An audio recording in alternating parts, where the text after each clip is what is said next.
Welcome to my another blog.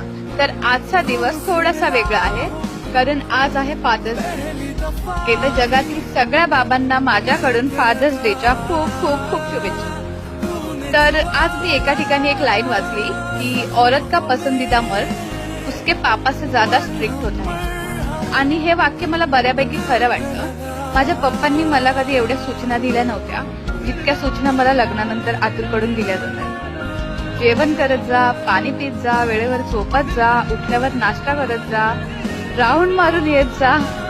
कधी कधी मला असं वाटतं की माझा नवरा कमी आणि पर्सनल सुपरवायझर जास्त. पण एक गोष्ट खरी आहे, पसंतीचा माणूस स्ट्रिक्ट नसतो, तर तो फक्त जगातील सगळ्यांपेक्षा तुमच्यावर जास्त प्रेम आणि तुमची जास्त काळजी घेत असतो. माझा नवरा माझी खूप हेल्प करतो, त्याच्यासाठी मला शब्दच नाहीयेत. बाकी भेटूया आपण उद्याच्या ब्लॉग मध्ये. आत्तासाठी बाय बाय.